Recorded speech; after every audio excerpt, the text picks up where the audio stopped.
Hello， 大家好，我係偉哥啊。今期嘅視頻呢，有咧同大家分享，即係話大灣買樓容易入坑嘅一啲重災區啦。我點解今日又要重複講呢個話題呢？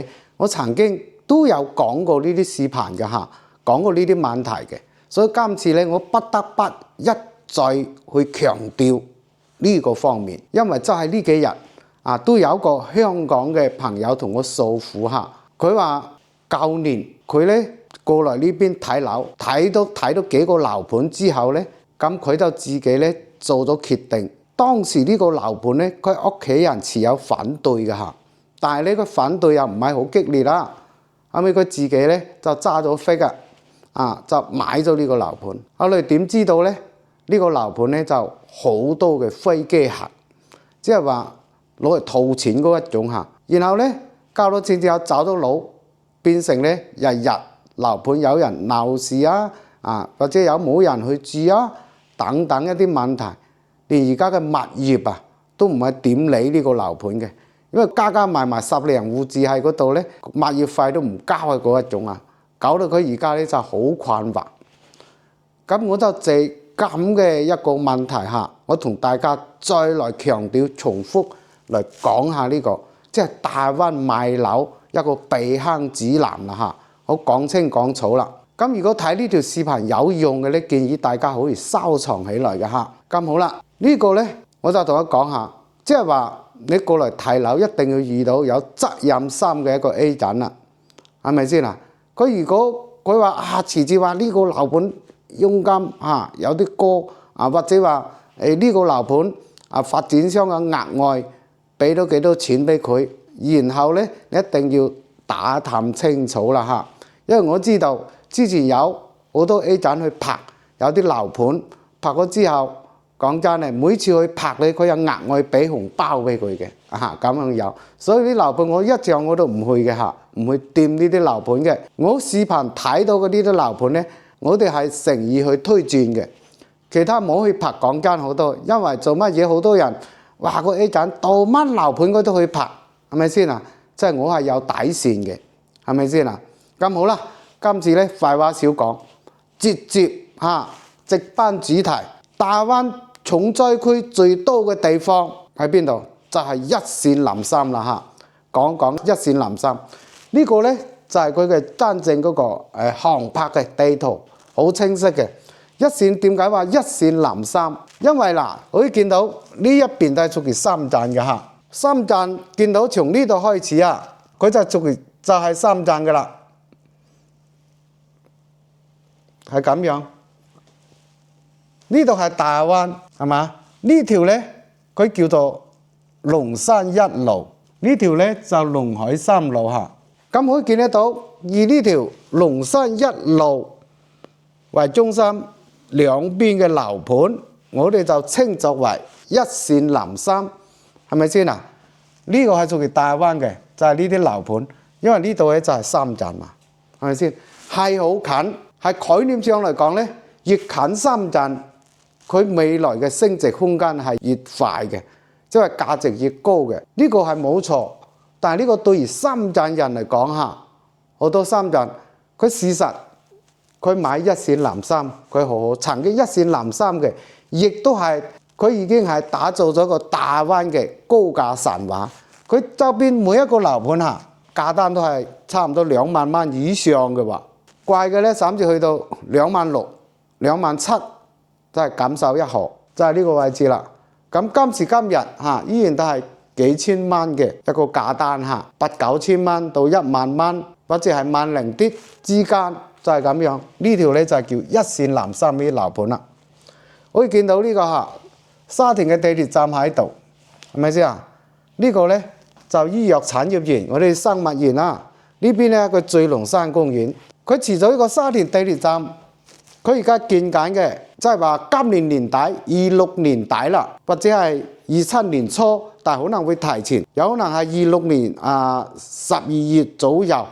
佢就呢度咧聚龍山公園呢度啦，呢個位置，佢有一個叫三大城際。即係深圳到大灣嘅，佢會通到呢度，到呢個位置。咁呢度到時咧，從深圳機場坐輕軌呢個係屬於城軌過來嘅話，都係先45分鐘可以到呢度。你話幾快啊？從深圳嘅最西嘅地方到最東嘅地方到呢度，到時咧就好多公交線會喺呢度到大灣嘅每一條主幹道，睇落係非常之方便嘅嚇。所以呢度係一線南深。咁好啦，我講一講到底邊啲樓盤唔建議你買嘅，即係呢個樓盤講真嚇，真係嘅買咗之後咧，你唔後悔啊？比中彩票都難嘅，可以咁樣講。好啦，頭先講到嘅呢條咧係叫龍山一路。龍山一路首先啊嚇，我就從佢嘅北面到南面嚇，其實呢條路嘅距離佢唔長嘅，全長加加埋埋咧，佢2公里都冇嘅嚇，1點幾公里。咁好啦，我哋見到啦，好多個呢個名稱就係呢個樓盤啦，有啲咧已經係賣晒，我就唔會講啦。而家講而家仲有貨量嗰度賣緊嘅。咁佢到而家咧嗱，好多一個叫首域花園，睇到未？首域花園落嚟德州城啊，呢個相信都有人過嚟睇過，有熟悉下。首域花園、德州城、錦繡1號5期、大中華幸福城，呢度係國韻雍庭，係嘛？冠華城呢個咧係龍崗叫做惠溫中心，呢度仲有一個榮佳國韻。目前我講嘅呢幾個樓盤，而家仲有樓係賣緊嘅，所以講呢度咧，我同你講咁多個樓盤，我建議買嘅，講真嚇，即係冠華城桂香園呢個樓盤可以考慮入手。仲有一個咧，或者錦繡1號，資金充足嘅錦繡1號，因為錦繡1號號稱大亞灣嘅天花板樓盤啦嚇，聽佢嘅裝修花咗差唔多4000蚊平方嘅裝修嘅嚇。咁好啦，講一講首域花園，你完全要拒絕呢個樓盤。如果有 A 人同你推薦嘅，甚至去帶你去睇嘅，咁你直接可以拉黑佢，因為呢個真係害人嘅呢個花園，首域花園。點解咁樣講呢？好啦，嗱呢個位置嚇，龍山一路首域花園呢個就真實嘅航拍啦。佢總共得1、2、3棟客，就得3棟樓。但係裏面買嘅客戶呢，我同你講，大多數都係飛機客攞嚟套錢嘅，已經有好多人有套到錢嘅，冇套到錢嘅都走咗佬，交咗訂金嗰度。當時呢，佢呢個樓盤可以做零首期嘅喎，零首期即係話唔使俾首期，佢仲送埋1年嘅月供俾你供樓，因為佢知道你個飛機客，你係想買呢套房之後呢，冇批買翻嚟話，去申請銀行咧叫裝修貸款，貸一筆錢翻嚟，貸個幾十萬，甚至佢一下咧可以做幾間銀行都唔鬆嘅。呢個銀行20幾萬，呢個銀行20幾加埋埋3、4家，差唔多成百萬，7、80萬成百萬，攞到錢喎，個聲走佬啦。咁呢個房佢都唔要啊，俾佢追啦咁樣。咁攞咗之後咧，變成呢套房啊放喺嗰度啦，係咪先啊？放喺嗰度呢套房。佢就有債權嘅各方面嘅嗰啲啦，真係好多咁嘅。因為你知啊，呢套房即係話平時嘅剛需嘅一個，佢唔會賣喺呢度，係咪先啊？樓下面呢條高鐵睇到未？呢條下三高鐵近到乜程度啊？睇到嘛？係嘛？喎個聲嗰度個樓都會喐嘅。佢呢個當時佢號稱真係話真真正正一線南深50米嘅呢個樓盤，聽起來係咪好爽啊？係咪先啊？哇！呢個樓盤真係號稱係叫一腳深圳呢個樓盤。嗱，做咩咁講咧？可以見下，我放大俾你睇。佢前面呢條路咧，就係龍海2路接駁過嚟嘅嚇。然後嗱，可以見到呢條單子睇到睇到未？呢塊牌，呢塊牌啊，藍色嘅叫深圳人民歡迎你，就係呢個係分界線。過去呢一邊招牌嘅。呢一邊嚇，左手邊佢就係深圳嘅啦。招牌呢邊係大灣嘅，呢個樓盤喺度，係咪？行過嚟50米就行過嚟，佢的確係真真正正嘅一腳深圳嘅樓盤啊！但係你可以睇到，總共得3棟嘅啫。啊，下睇個高鐵，你睇花園呢，就3棟下睇啲啲種咗幾棵樹啊，花園都冇嘅。後面一塊空地又唔係佢。又唔知啊幾時會再去起樓，係咪先嗱？關鍵佢樓下而家零零散散至到10幾戶嘅人，下底嘅講一間士多店都開唔起來，唔夠膽開啊！邊個呢個開啊？開日西北風啊，係咪先啊？所以乜嘢都唔方便。所以講呢個樓盤首域花園嚇，基於佢好多話飛機客套錢呢啲，佢乜手段？當時發展商為咗呢個樓推出去，佢點樣？我哋唔過多去敘述。但係呢一個你千祈咧叫首域花園嚇呢個名，大家唔好去掂嚇。我就係有香港朋友買起講真嘅，唔知邊個我都費事講啦嚇。真係想講一個叫姓黃嘅但係佢唔知道，我都唔知邊個，即係話買喺呢度，佢係一個僆仔嚟㗎。咁講真嚇，呢個樓盤首域花園，大家千祈唔好去掂啊。咁好啦，接落嚟咧，我哋仲要講下，亦都係入邊有多香港朋友中咗招嘅嚇一個樓盤咧，大家千祈唔好去掂啊！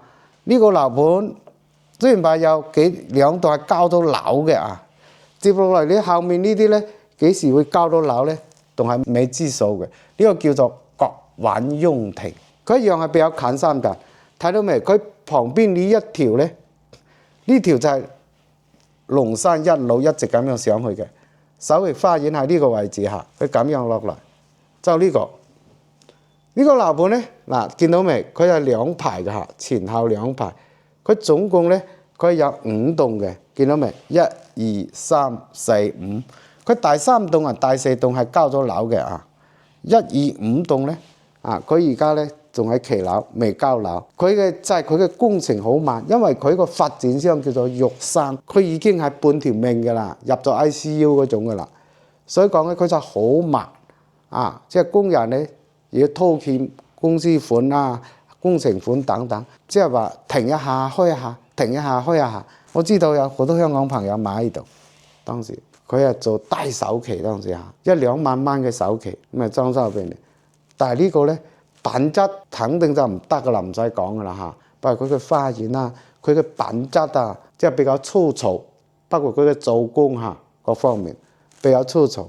呢個咧佢係呢個發展商已經係唔掂當㗎啦咁買咗嘅，我唔係話買咗已經買咗，如果交到樓俾你，已經萬幸㗎啦證明呢個就冇事嘅。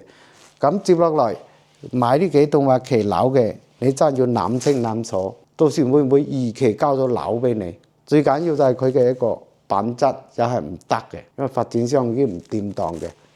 好啦，咁過嚟呢個呢個叫做國韻雍庭，旁邊呢個咧就叫大中華幸福城呢個顏色嘅。大中華幸福城咧，其實呢個樓盤當時佢好巴閉嘅，佢話個地標錦繡1號喎，同錦繡1號拼嘅。錦繡1號賣裝修2萬6，佢就賣毛坯2萬2，一樣佢一開頭買到風風火火，好多人買，因為點解？佢大多數係扮樓結構，當時好興扮樓嘅，成個大灣比較少扮樓，採光靚，視野好，係咪先再打住佢大中華呢個發展商咧，佢本身係深圳，佢全部係打造商業嘅，但係呢幾年佢商業又搞唔起嚟。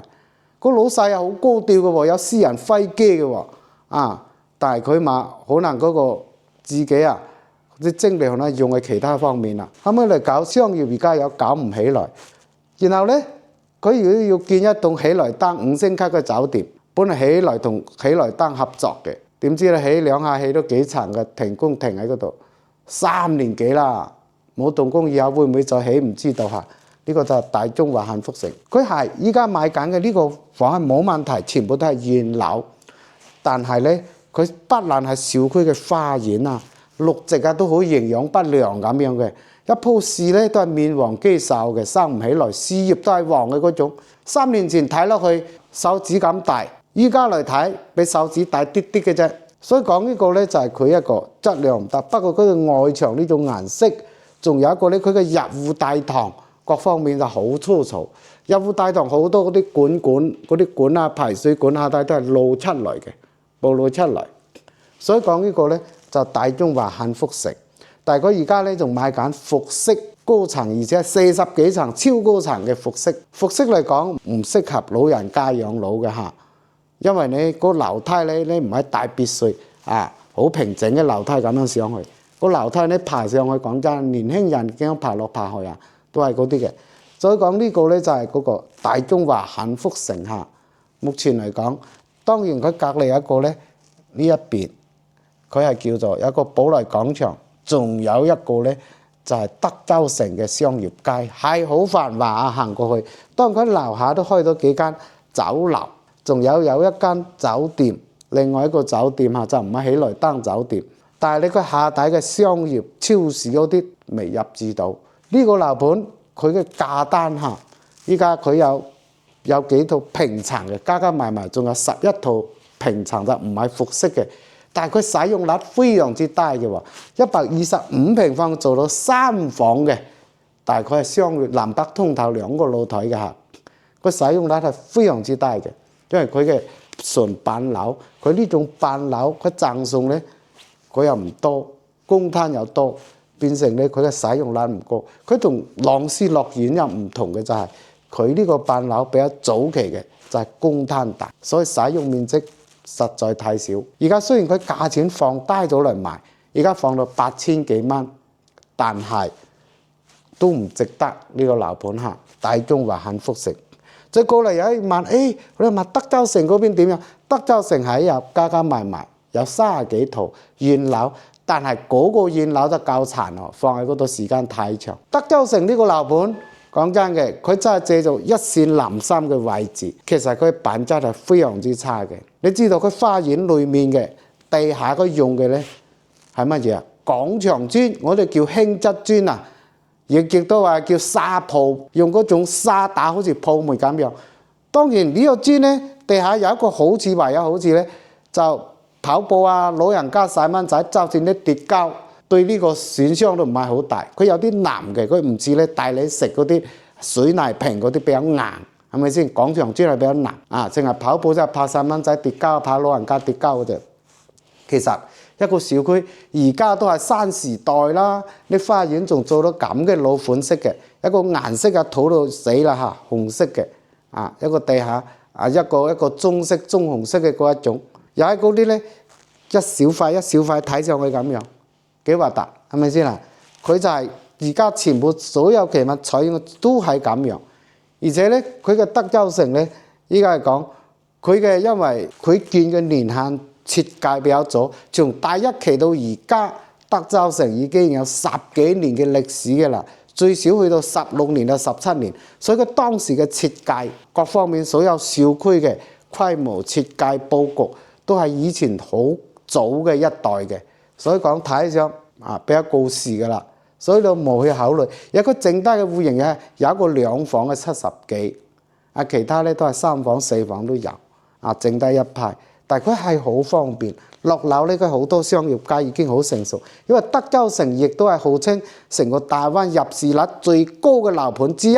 德州城、龍崗城，仲有卓越蔚藍海岸，呢幾個都係超大嘅樓盤嚇。OK， 咁呢度咧養老個老人家嚟呢度唔係好建議，但係佢價單都唔平，實質上都要去到9000蚊左右，咁就帶埋裝修俾你。咁好啦，咁除此之外咧嗱，過嚟呢一度。呢個咧就係錦繡1號嘅第5期，其實呢個樓盤就係靚，價錢太高。如果你養老嘅話咧，唔建議。我使乜嘢買咁嘅樓盤？你話佢大，雖然話幾期係列得綜合，但係呢個每一期佢係獨立嘅。而家嘅第5期係靚，佢號稱係三鎮灣1號嘅設計師嚟打造嘅。三鎮灣1號係深圳成個中國嘅神話嚟㗎。房價去到30幾萬一平方嘅，而且全部都係大平層。聽講咧，國內嘅富豪好多係住喺嗰度嘅。2000幾平方一套房，1平方30幾萬，你同我價幾多錢一套房？係咪先啊？我即係佢嘅設計師嚟設計，所以講咧呢個咧就係錦繡1號第5期。依家咧以前賣26000，依家就15000到16000，平咗1萬蚊一平方依然係咁嘅裝修。你話追求我就要天花板就係靚。我就要高級，咁呢個樓盤可以夾一夾，有時間過嚟帶你睇一睇。但係你作為養老人家退休，我唔建議呢個價錢市場上嚟講係算比較高嘅嚇。好啦，咁再落樓講嘅，一定大家千祈唔好去掂嘅一定要唔好去掂係邊個樓盤嚇。嗱，見到未？就呢個樓盤嚇，呢個樓盤咧就叫做惠灣中心。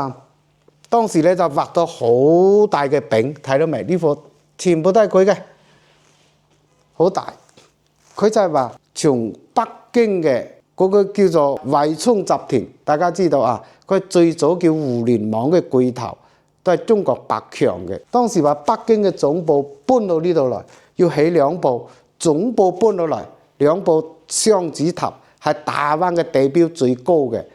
嗰2個雙子塔投資係150個億，點知道惠聰集團唔掂當啦，股票都停牌，搞到後面冇辦法。佢呢度專門嚟講係打造，所以佢叫惠灣中心。當時都係大灣政府引進過嚟呢度。佢撤咗之後寫啦，龍崗呢而家有唔掂當嘅有半條命啊，兩合作。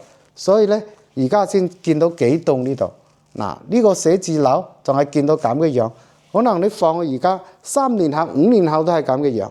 仲見呢度幾棟睇到未啊？呢個30幾層，呢度咧係51層嘅喎，52層。佢就大灣超高層，通常我木馬湖嗰啲係48層，係咪先？有40幾層，佢去到50幾層，真係夠犀利嚇呢個。但50幾層呢個到而家都停工停喺嗰度，幾年啦，外牆都冇喐。而家目前話賣緊嘅現樓交樓只係得2-3棟嘅啫。所以講呢度後面呢邊係相當於爛尾㗎啦，一片荒涼啊！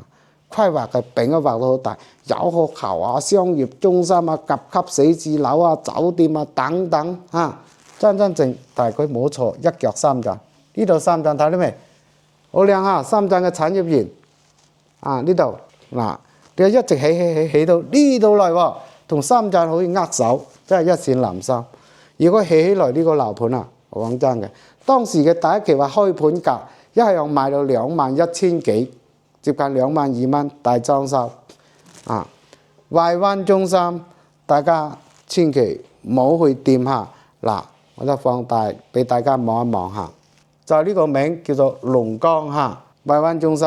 而家咧就係你低層得2-3棟交樓，後面嘅超高層，仲有後期呢個全部都到而家都係咁樣，裏面冇裝修，外牆都冇去搞，連呢個吊機跨都幾年呢度立喺嗰度。你如果行落去見到一隻雀仔都冇嘅所以講全部都係停咗工嘅啦。因為龍崗已經唔掂當，惠聰集團又撤走咗，冇再起嘅。本來佢後面呢度兩個叫雙子塔，真係模仿嗰啲新加坡嘅吉隆坡嗰個嗰個即係叫做馬石油大廈。所以講呢個呢，就係惠灣中心冇去掂，已經係發展商已經係躺平嘅啦。除咗呢個之外，頭先講嘅佢隔離呢，仲有一個呢，叫做榮佳國環嗱，呢個呢係賣早俾賣晒，呢個發展商醒目一下子賣咗。但係咧呢個榮佳國環呢個樓盤係有啲大然後後面見到嗱，呢度幾棟，呢度起緊呢個呢另外嘅一個產業嘅，呢度有幾棟依家先推出嚟賣嘅，有停工停咗幾年嘅啦。我唔建議呢個樓盤，一樣佢係同國環雍庭係同一個發展商叫玉山嘅，佢嘅質量好差。佢當時咧外牆嘅牆皮鐵落，至到唔夠2年時間，1年幾，連續7-8棟嘅牆皮咁樣鐵落。所以講呢個工程方真係唔負責任，俾人稱就真係有啲豆腐渣工程，就係呢個玉山唔可以掂。但係而家後面呢度而家話冇批先7,000幾蚊，大裝修咧就係8,000幾蚊，唔可以掂呢個咧佢就叫做榮佳國環同國環雍庭係同一個發展商嘅。咁好啦，講到咁多個樓盤唔可以去掂，咁到底一線南山有冇樓盤可以考慮？佢睇到講嘅，你要講究品質嘅，你可以考慮一下錦繡1號大影期。其實嗰個價錢一太高咧，咁只可以冠華城桂香園呢個樓盤你可以考慮下。因為點解呢個樓盤話 OK 嘅咧雖然話外立面唔算係好但係呢個樓盤佢嘅戶型好靚，佢有70幾平方嘅3房，101平嘅做到4房南北通透，而且係雙露台嘅戶型，即係使用率高。第二個佢係現樓，但係佢買毛坯要自己裝修。如果嫌裝修麻煩，可以交俾我，因為我公司咧同好多裝修公司，我哋都有入股合作嘅。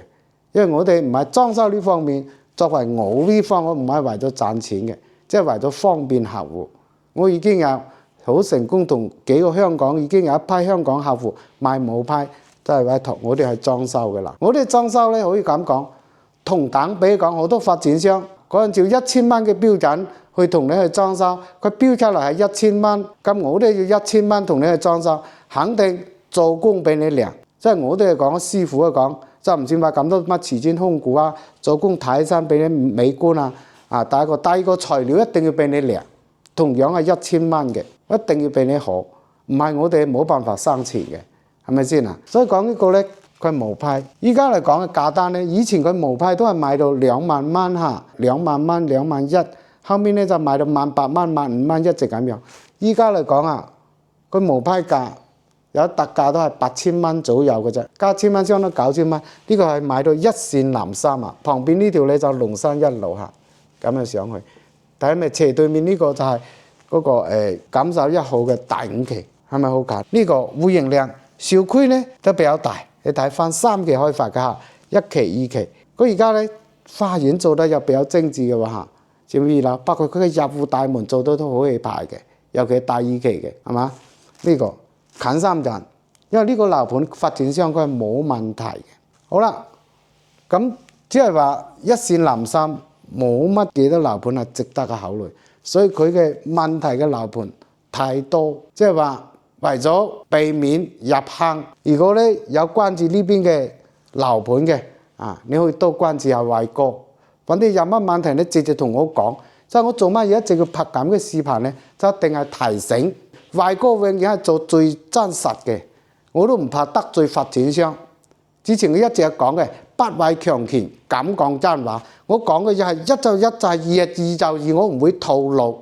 你又冇，我哋可以睇偉哥嘅視頻，前邊入邊嗰啲封面啊、標題啊嗰啲，又冇用啲乜比較勁爆嘅、好誇張嘅標題黨嘅嗰種模式，唔會嘅嚇。我哋就實打實嘅，你可以睇得到我個年紀，所以我哋做嘢一樣，我個處事嘅風格亦都係一樣。我哋唔要求。即係話我只可以你對我信任嘅人，一個人唔係萬金油，做到每個人都中意。我知道好多人都討厭我，都有話我講嘢又拖拉拉點樣都有。但係畢竟一樣有好多嘅客戶認可我，有我手頭上買到樓嘅平蘭區嗰度打聲招呼，唔該晒客。所以講揾偉哥我就唔揾套路，就真真實實嘅我都希望咧有好多帶俾你有用嘅一啲知識，有用嘅一啲視頻，我都好樂意你香港過嚟呢邊買樓，買唔買冇關係，可以揾偉哥帶你去睇一睇。偉哥帶你睇樓，唔會話一下子帶到你樓盤嗰度去嘅，我都會帶你周邊嘅先介紹配套，介紹得清清楚楚。